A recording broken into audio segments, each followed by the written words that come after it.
was reading this article on Bleacher Report, and it said, dream off-season trade scenario for every NFL team. Okay.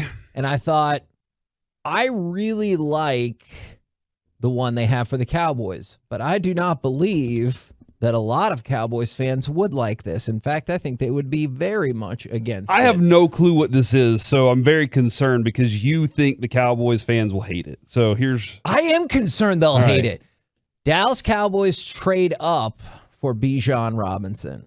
Oh. I've heard enough people that would be, look, personally, I love it. I would love to have Bijan Robinson on the Dallas Cowboys, but I've heard enough people who don't even want the Cowboys to take him at 26, let alone facilitate a trade up that would probably cost you your third-round pick. Like, I was crunching some numbers. It would obviously depend on where you went, but my best guess would be it would cost you your third-round pick to move into the 2021 range and draft Bijan Robinson. How do you feel about this, and how do Cowboys fans feel about this? Let's look at, Kevin, your last 3 years of third-round picks. Does that work for you? Actually, let's go 4 years. How's that work? Oh, now I want to see who added that fourth year. Jalen Tolbert. Bust. Hold your horses. No, you got to give him one more year, right? Okay. But right now it's been bad. Yes. It's been bad. We're not optimistic, but you're right. You're right. Okay. Yeah, I wouldn't. I don't know. I have no clue what happened. All right. Nashawn Wright. Bust. No, you don't have to hold the horses. That was a bad pick. Chauncey Golston. In the third round, the production you got out of him was meh. Like, you're like, okay, it's a third round. He's a guy pick that you're not going to sign to a second contract, right? When he has one more year, and you're like, thank you for being a backup. Move on. Yeah. Now I want to see why you added this fourth year. These three. Okay. The first one was last year. There's three in the year before's draft. Okay. Oso Digizua. Yeah. All right. Neville Gallimore. Bust. Connor McGovern is the one that I was like, okay, hold on, let's take it back there. And then Michael Gallup before that. So, like, that's where the third round is going to get you a Jordan Lewis, Michael Gallup, Connor McGovern, Neville Gallimore type of hit or miss. You think that Bijan Robinson is a guarantee hit. I think a lot of people do. A lot of people do. And I think the other part of it is, my question then is, can you block it? Because it's not going to matter if you can't block it. That's the first key for that. Do you have the money that puts you in a good situation to make sure your offensive line is taken care of, not only for Bijan Robinson, but also for Dak Prescott to play the game that helps Bijan be the best running back he can be and Dak be the best quarterback? That's what matters more, because what you would say here then is, if we're getting Bijan, we're moving off the $10 million potential money for Tony Pollard. Agreed. And moving off of Zeke's contract, most likely, unless it's a very team-friendly deal. Even that means I have money now to spend on other players, and I can add something to this offensive line or just invest more into it. Okay, can I ask you a quick question about that then? Let's say they don't add anything to their offensive line, but they keep the people that they have. So, like, I don't know what's going to happen with Jason Peters. I don't feel like that's, like, super relevant. But you bring back your right tackle, and I guess we'll have to see how he's progressing from injury. But if they get no outside help at offensive line, do you think that Steele, Martin, Biotish, Smith, and Smith work, or McGovern and Smith? And here, like, I do like it. I want, as much as I love Tyron, let's presume that at some point you're moving Tyler to left tackle. Yep. He was good. Yep. Again, he's not Pro Bowl. And you can say, well, Pro Bowl's nothing. Okay, he's not all pro yet. Sure. He might be at some point. I thought he was good last year. I did too. Not elite. Sure. I think that's totally fair. And McGovern, let's say you slide McGovern in at left guard. He's, as Bobby said, solid. And I think that Steele and Martin were growing into something special.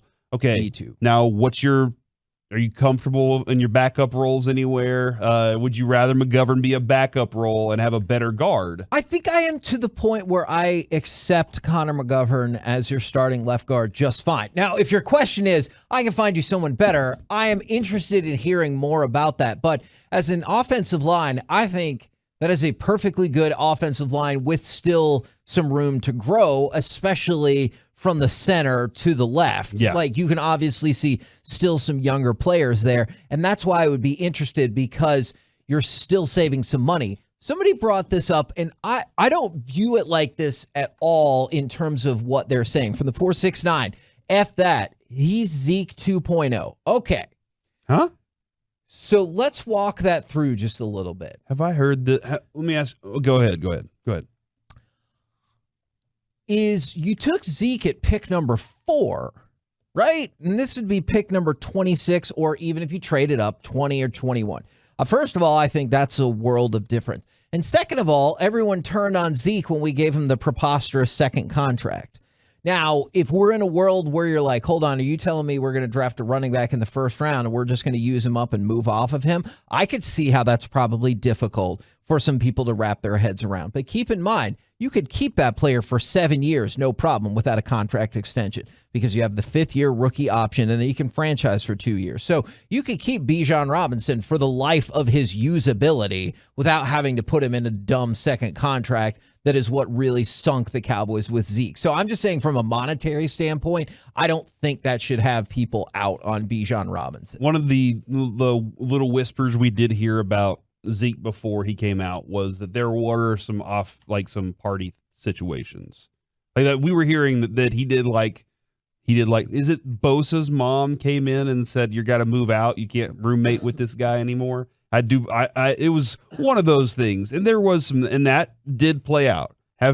Do I know enough? Do we know about Bijan Robinson's off-field curriculars? Do we know what he does? Is he a partier?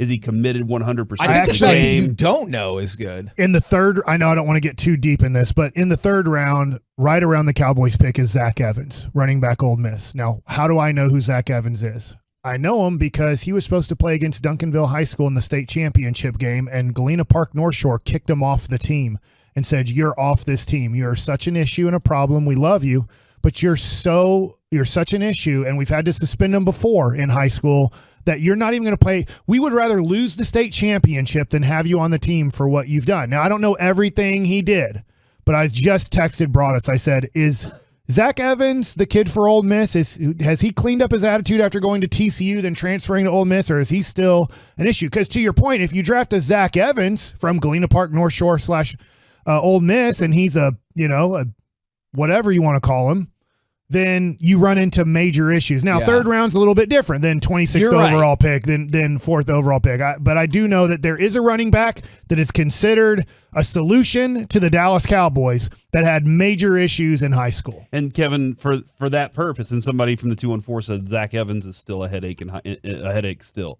Bijan Robinson didn't get any credit for how awesome they were, and everyone's like, oh, Quinn Ewers is going to do it. And then you saw that Quinn Ewers, at least this year, was a guy, and Bijan Robinson was doing work. Yeah, and that's like, there are lots of, this is where the scouting group, the PIs that those guys supposedly hire sometimes, this information matters, because if anybody's like, no, I don't want to because of Zeke, then whenever you were drafting Zeke, where you're like, yes, I want to because of Emmett, like those kind of things that kind of roll into those things. And so if you're sitting there going, well, he's just going to be another Zeke had these other issues that came along with him, and he was really good. Now, if you're saying the second contract, I'm one of those, Kevin, that just keep rolling it. I probably would move on from quarterbacks too, unless they're winning me Super Bowls in the first 5 years of their contracts. Cowboys don't. That's how I would like to go about it. But a first, so it's going to cost you just your third round, your first and your third. That would be, and people get caught up hearing first because they're like, hold on, no, you're getting that first back. Yeah, exactly. And you're just moving up.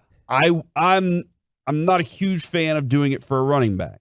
But how many spots do I need to move up? Probably 5 or 6 would be my estimate. I might not be too upset about that. Plus, I think there's some comp picks coming the Cowboys' way in the near future. A lot of people would be fine with this if you just stayed.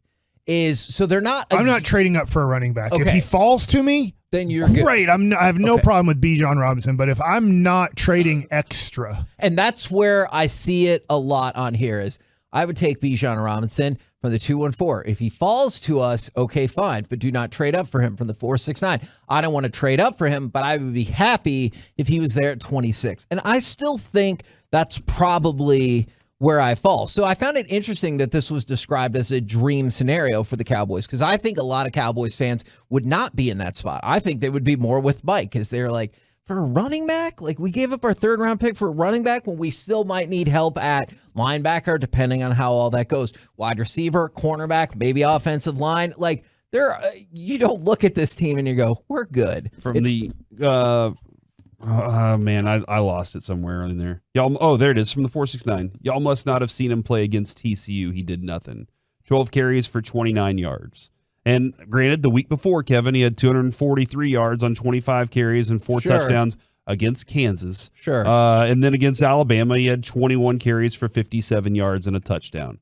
He's a decent receiver, but he doesn't get a lot of throws out of that backfield. But he has one job, and he does it pretty well for the majority of the time in the Big 12.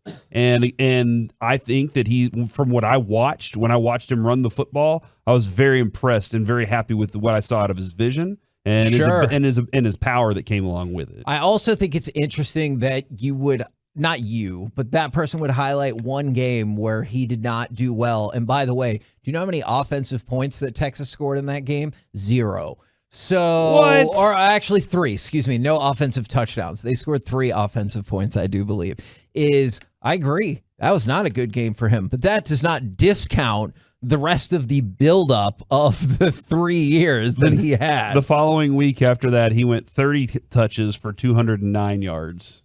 So, like, he's good, man. I think because I'm looking at the potential of moving off 2 other running backs, I'd be in on this. I'd be in on the type of talent that really puts me in a good position. From the 512, this is wild too. Would you take the Florida quarterback at 26? Personally, I would. You love Florida quarterback. Carter hates this guy. Yeah. But the other thing, do you really? Or does he really? I guess I'll have to. He does. He's back. told me. Fascinating. This is a pretty deep. I guess the other thing is this is a pretty deep running back class right now. So that's where this also comes into play of trusting Will and saying, "Hey, Will, will we get a guy that can run the football for us in a different round?" That's where, or should we get this guy? And I think Will's going to give you a really good explanation on where you are. There's some risk in waiting, right? There's definite risk on waiting for a guy. But I don't think he's going to miss on a guy that can be a proven guy in the first round. You're a big Florida quarterback guy, though. I know you're waiting for Kyle Trask finally gets his chance. As a backup, I absolutely like Kyle Trask. There are some people, I am not one of these people. There are some people who think Anthony Richardson has the most talent in the draft. Now, the counter argument to that would be, I have not seen that talent fully realized at Florida, and there are concerns about how he protects the ball, and there are concerns just in general about him as a passer. He can be an electric player. If he fell all the way down there, I think there's value in him at 26, because there's some people who still think he might go top 10 or 12. I'll be curious to see where he falls in this draft, because we're still a couple months away, and a lot of freaking stuff could change. I agree. Hold on. Joey Porter Jr. is a cornerback, right? Okay, somebody texted in and I want Joey Porter Jr. running back. And I was like, that's not going to work. I'll take the cornerback, though. Which position do you want the most right now? Obviously I'm going to say running back for elements of this. But in reality, in reality, I don't hate a pick at cornerback. Yeah, I think that would probably be the direction I would go. Just find Micah again and then just put him out there and be like, you can play all the positions. We've seen Micah do it. The more I look at this, and I totally get where Choppy's coming from, or somebody like Choppy is. Let's just say Bijan Robinson was there, but you didn't take him. You took a cornerback that you really like. Is that there's more likelihood that you're going to see a 3rd or 4th or 5th round running back that you're like, I like him. I think he can play immediately and give me 10 to 15 carries. He's not Bijan Robinson to start off, but I really think that this kid can play. Once I get past the top 5 cornerbacks in a draft, or 6 cornerbacks, I think it starts getting really tough, and you start running into Nashawn Wright. So you run into a Kelvin Joseph who's a total screw up. And you're just like, well, he's a total screw up who has attitude issues and off-field issues, but let's see if those all go away for us, And so I do think that sometimes I look at it and go, I understand not taking a running back at 26, even though it's lower, just because you're like, if we take the UCLA kid, or even maybe Zach Evans is totally off the board for the Cowboys. I don't know, but you find yourself in the 3rd, 4th round and you find a running back that you're like, hey, he's not Bijan Robinson, but not a lot worse. But if you don't take the cornerback at 26, you're like, we're taking Nashawn Wright, and we hope he can play football.